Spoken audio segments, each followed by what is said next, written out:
you're born with intuition. You're born with knowing exactly what you want and how you feel. You're so connected to yourself as a baby. And then you kind of lose it based on the mirror that you have and, other factors, society and things like that. But when that mirror isn't the healthiest and when no one's really inquisitive and kind of honoring you and teaching you boundaries in a healthy way, right? Not scolding you, but teaching you how to self-soothe, how to validate yourself. Those are two huge parts of emotional health that we oftentimes don't get. And explain those just a little bit more. Self-soothe, and then the other one? The ability to self-soothe and validate yourself. So what does that even look like?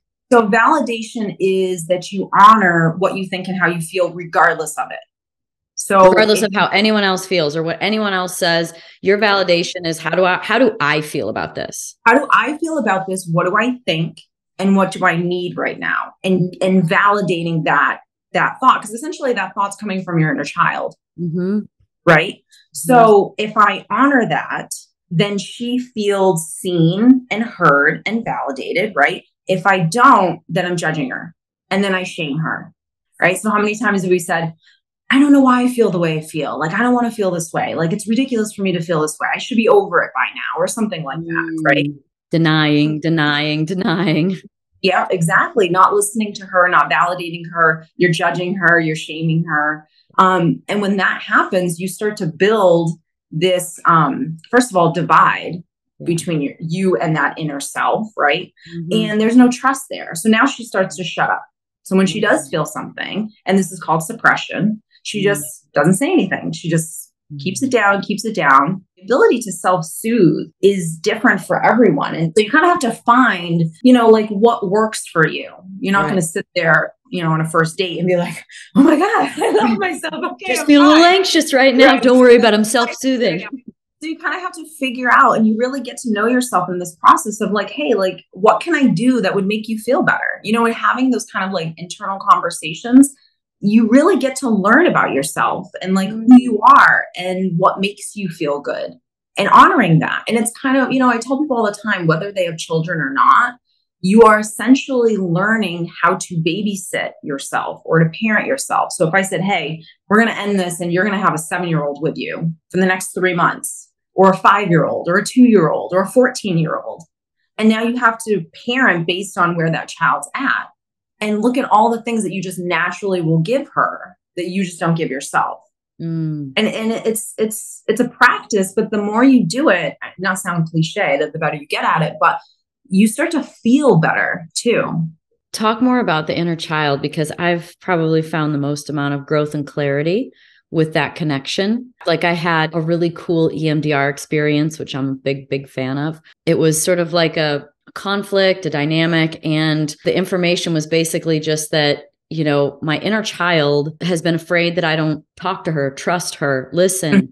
And so in this sort of abandoning of maybe how I really feel, she would retreat as if, because she didn't trust me. And that it was, and it's not just like she's symbiotically, or she's not just some higher power that's always in alignment. No. She's like an energy as well.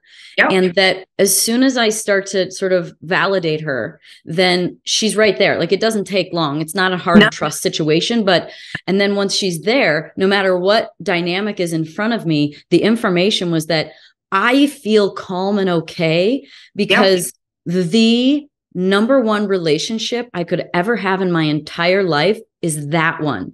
So anything in front of me is not a problem because I'm now, which is what we're all seeking, the best relationship. I'm in it. Like, I'm trusting it and I'm in it.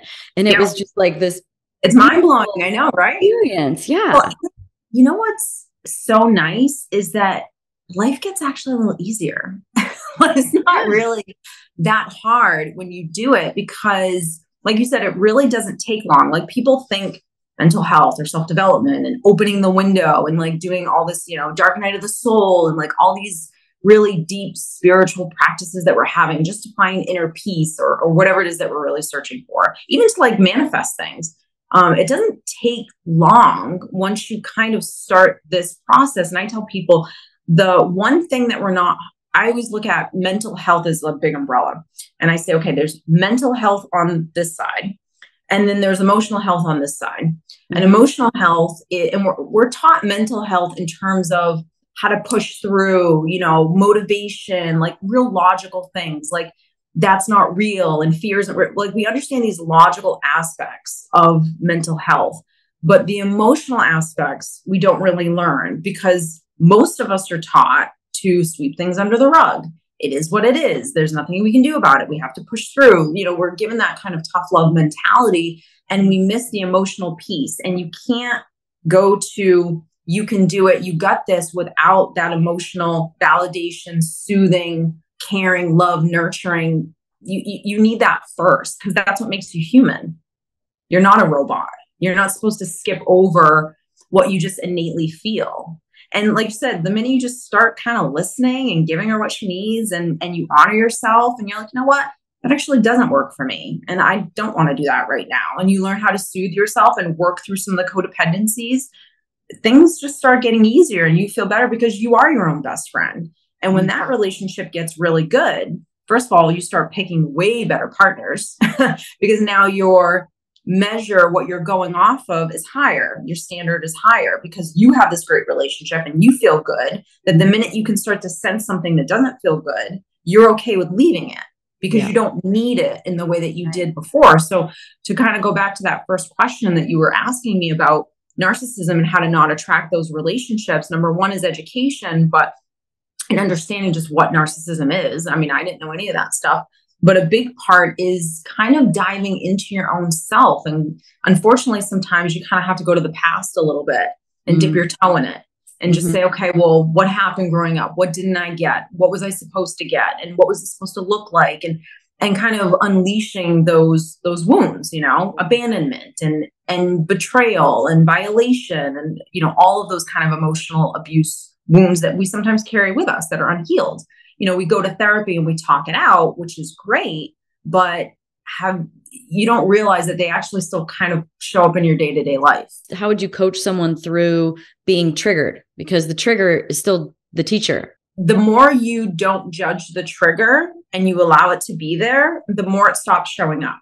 You know what I mean? Like, it's when you ignore the trigger that it's going to keep going there. Because like you said, it's a trigger. It's coming up for a reason. So my biggest thing is always to understand, what are my triggers, but what's the story behind the trigger? So it's not your ex, it was the story behind it. So for me, my ex-husband left me for another woman, and now they're married and they have children together. So that was a trigger for years with me. And it wasn't her, and it wasn't the relationship. It wasn't him leaving me or anything like that. It was what that meant in my mind. What did you think? Or what did that mean to you? I think the story that in everyone's mind, in my kind of a situation, whether you're cheated on or you're left or just someone is cruel to you, is what did I do wrong? Like, what did I do to deserve this? That's always like the biggest one. I want to talk about cheating. Somewhere I read that men cheat to stay and women cheat to leave. Why do people cheat then? I think people cheat for different reasons. I think some people cheat because they don't honor that they don't want to be with this person, that maybe the person isn't right for them. And they don't want to admit that for whatever reasons. I think some people cheat because they think the grass is greener. I think some people cheat because they think that the next person is going to be easier than this. And they don't usually, and I kind of see this more with men than women, when they start dipping, especially when you start getting to like affairs, that's really, I don't want to deal with me. And so instead of not dealing with me, I'm just going to leave. Yeah. And, the grass is never greener, but there's an element of, I don't want to open this window. And so I just leave. Some people get fired from the job, I think too. Yeah. They kind of just start to, in the back office, start to just really fuck things up. They just start to make a mess because they're not man or woman enough to end something that they know is not right. So they get themselves fired from the job. If you like this clip and you want to hear the whole episode, click at the bottom of your screen.